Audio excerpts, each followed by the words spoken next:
दोस्तों स्वागत है आपका रोजगार विद सूरज यूट्यूब चैनल में। दोस्तों इस वीडियो में आपके लिए लाया हूँ वर्णमाला व विराम चिन्ह से संबंधित अति महत्वपूर्ण क्वेश्चन और आंसर हिंदी वर्णमाला के। ठीक है दोस्तों, देखिए पहला क्वेश्चन आपके सामने स्क्रीन पर कह रहा है दोस्तों कि निम्नलिखित में से कौन सा मूल दीर्घ स्वर नहीं है। तो ऑप्शन देखिए आ है, बड़ी ई है, ऊ है, ओ है। ठीक है, तो ये चार ऑप्शन है आपके सामने। आंसर भी आपको दिख रहा है, आंसर है ऑप्शन नंबर यानी कि डी। ठीक है ना, डी करेक्ट है कि कौन सा मूल दीर्घ स्वर नहीं है। तो ओ जो है ये मूल दीर्घ स्वर नहीं है। ठीक है ना। नेक्स्ट क्वेश्चन दोस्तों देखिए क्या कह रहा है, हिंदी में ध्वनियाँ कितने प्रकार की होती हैं। ठीक है दोस्तों, तो हिंदी में ध्वनियाँ कितने प्रकार की होती है। तो ऑप्शन है पहला करेक्ट है, यानी कि 2 प्रकार की होती है। ठीक है दोस्तों, तो मैं केवल ऐसे करते जा रहा हूँ, अब देखते हुए जाइएगा। ठीक है ना, ध्वनियाँ कितने प्रकार की होती हैं, 2 प्रकार की। ठीक है, नेक्स्ट क्वेश्चन है, नेक्स्ट क्वेश्चन कि मात्रा के आधार पर स्वर कितने प्रकार के होते हैं। दोस्तों मात्रा के आधार पर स्वर कितने प्रकार के होते हैं, 3 प्रकार के होते हैं। ठीक है ना, आप केवल सुनेंगे भी दोस्तों तो फिर भी आपको जो है याद हो जाएगा। ठीक है ना, मात्रा के आधार पर स्वर कितने प्रकार के होते हैं, 3 प्रकार के होते हैं। ठीक है, क्वेश्चन नंबर 4 है कि जीवा के आधार पर स्वर कितने प्रकार के होते हैं। दोस्तों जीवा के आधार पर स्वर जो है वो भी 3 प्रकार के ही होते हैं। ठीक है, क्वेश्चन नंबर 5 है कि एक से अधिक वर्णों के मेल को कहते हैं। एक से अधिक वर्णों के मेल को हम क्या कहते हैं, व्यंजन कहते हैं। ठीक है ना। क्वेश्चन नंबर 6 है कि ई च छ ज झ इ आदि का उच्चारण किससे होता है। तो किससे होता है, तालव्य से होता है, तालव्य से होता है। ठीक है, क्वेश्चन नंबर 7 है कि जिनका उच्चारण स्वतंत्रता से होता है और जो व्यंजन के उच्चारण में सहायक होते हैं उसे हम क्या कहते हैं। दोस्तों उसे हम स्वर कहते हैं। ऑप्शन बी करेक्ट है। देखिए यहाँ पर देख सकते हैं।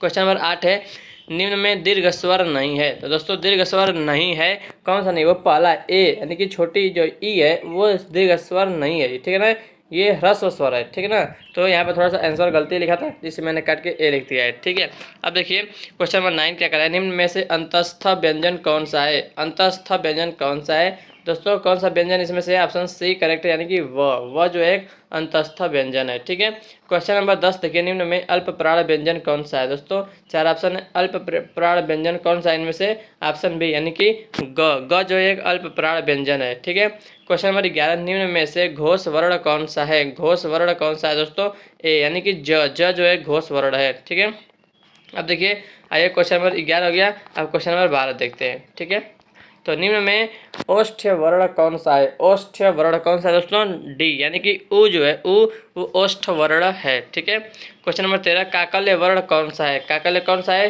ह जो है काकल्य वर्ण है। ठीक है, क्वेश्चन नंबर 14 य का उच्चारण स्थान है। दोस्तों य का उच्चारण स्थान कौन सा है, तालु है, तालु। ठीक है, क्वेश्चन नंबर 15 र का विवरण है। र का विवरण है। तो देखिए फ्रेंड्स यहाँ पर देख सकते हैं 4 ऑप्शन है, कौन सा करेक्ट है, ए पहला वाला। ठीक है ना, तो र का विवरण है वत्स्य लुंठित सघोष अल्प प्राण व्यंजन, यानी जो र है ये वत्स भी है, लुंठित भी है, सघोष भी है, अल्प प्राण भी है, अल्प यानी कि अल्प प्राण व्यंजन है। ठीक है ना, तो पहला वाला करेक्ट है, ए वाला। क्वेश्चन नंबर 16 50 क्वेश्चन दोस्तों हम देखेंगे इस वीडियो, 50 क्वेश्चन, आपके 50 क्वेश्चन तो मस्त हो जाएंगे। ठीक है, इंपॉर्टेंट है। तो 16वां है अंतस्थ और उसमें वर्ण कितने हैं। तो दोस्तों ऑप्शन बी यानी कि 8। ठीक है ना, 8 करेक्ट है। ठीक है ना, अंतस्थ और उसमें वर्ण कितने हैं, टोटल 8 है। ठीक है, क्वेश्चन नंबर 17 देखिए दीर्घ का वर्ण विच्छेद है। दीर्घ का तो पहला करेक्ट है, आधा पर द हो जाएगा, फिर री, फिर ग अ। ठीक है ना, तो ये हो गया दीर्घ का वर्ण विच्छेद।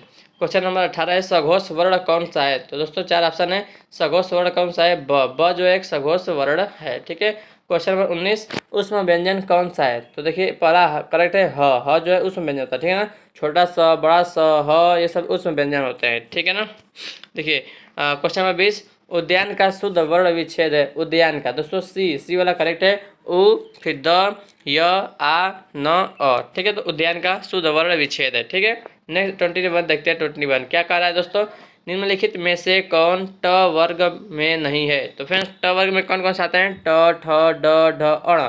तो देखिए फ्रेंड्स ऑप्शन सी ध जो है ये ट वर्ग में नहीं आता है। ठीक है, क्वेश्चन नंबर 22 देखते हैं।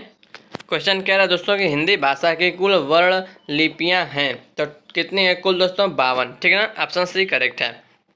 क्वेश्चन नंबर 23 देखते हैं। 23 जिनकी ध्वनि केवल मुख से निकलती है वे हैं। तो उसे हम क्या कहते हैं, ऑप्शन डी निर्नुनासिक स्वर कहते हैं। ठीक है, क्वेश्चन नंबर 24 अर्ध विवृत स्वर हैं। तो कौन से हैं, ए ऑप्शन बी करेक्ट है, ए। ठीक है, ये अर्ध विवृत स्वर है।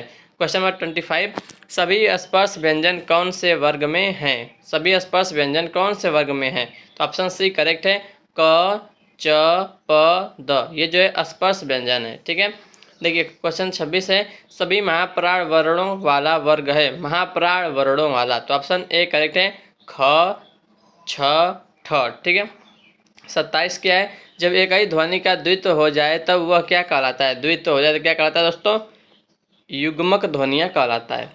क्वेश्चन नंबर 28, वह व्यंजन है, वह कौन सा व्यंजन है? अंतस्थ व्यंजन है। क्वेश्चन नंबर 29, लिखित भाषा में मूल ध्वनियों के लिए जो चिन्ह मान लिए गए हैं तथा जिस रूप में ये लिखे जाते हैं उसे हम क्या कहते हैं? उसे हम लिपि कहते हैं, लिपि। ठीक है, क्वेश्चन नंबर 30, प फ ब भ म डैश व्यंजन होते हैं। तो कौन से व्यंजन होते हैं? ऑप्शन बी करेक्ट है, ओष्ठ व्यंजन होते हैं, प फ ब भ म। ठीक है, 31, दो व्यंजन जब एक साथ मिलते हैं तो क्या कहलाते हैं? जब दो व्यंजन एक साथ मिलते हैं तो संयुक्त व्यंजन कहलाते हैं। ठीक है, ऑप्शन ए करेक्ट है।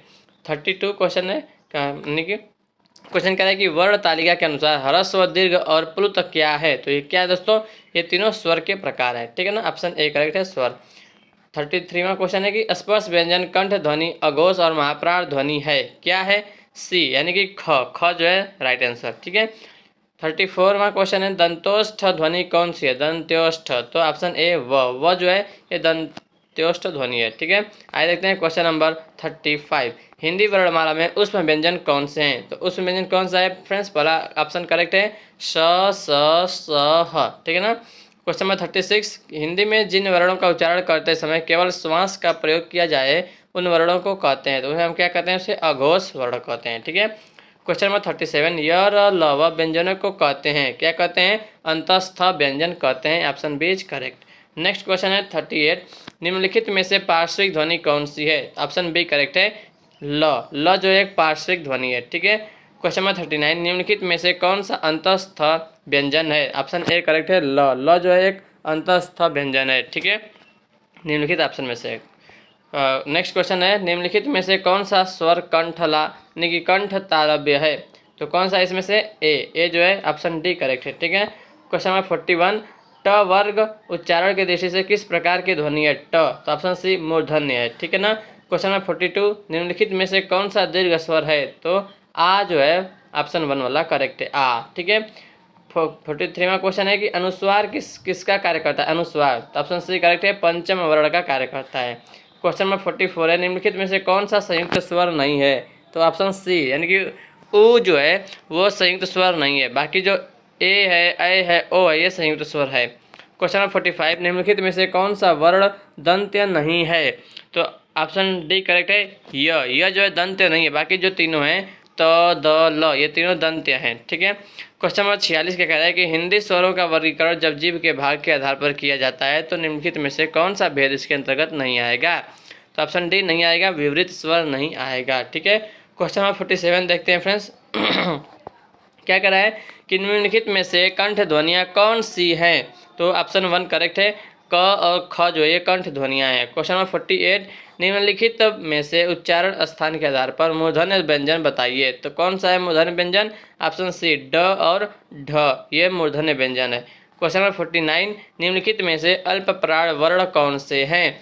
तो देखिए अल्प प्राण व्यंजन कौन से? ए और बी, देखिए अ आ भी है और क और ग भी है। ठीक है, नेक्स्ट क्वेश्चन नंबर 50, निम्नलिखित शब्दों में से नवीन विकसित ध्वनियाँ कौन सी हैं? तो ऑप्शन 1 करेक्ट दोस्तों, ए वाला, ख और घ। ठीक है, तो ये 50 क्वेश्चन थे दोस्तों, अति महत्वपूर्ण, जो मैंने आपको करा दिए अभी। ठीक है ना, तो दोस्तों आप कमेंट करके जरूर बताइएगा कैसा लगा आपको ये वीडियो। मैं ऐसे ही आगे भी आने वाले वीडियोज़ में आपके लिए अति महत्वपूर्ण क्वेश्चंस लाता रहूँगा हर सब्जेक्ट के, और उसके थ्योरी भी मैं आपको पढ़ाता रहूँगा। ठीक है दोस्तों, तो आशा करते हैं कि आपको हमारा ये वीडियो अच्छा लगा होगा, तो इस वीडियो को लाइक करिएगा, अपने दोस्तों को शेयर भी कर दीजिएगा। ठीक है ना, और चैनल पर नए हैं तो चैनल को सब्सक्राइब कर लीजिएगा। ठीक है फ्रेंड्स, तो आप सभी लोगों के लिए जो है बहुत ही महत्वपूर्ण क्वेश्चंस थे, जो आपके हर एग्जाम में, कॉम्पिटिटिव एग्जाम में हिंदी अगर पूछा जाता है तो उसके लिए अति महत्वपूर्ण है। ठीक फ्रेंड्स, तो thanks for watching this video. जय हिंद, जय Bharat, Vande Mataram, take care, bye bye.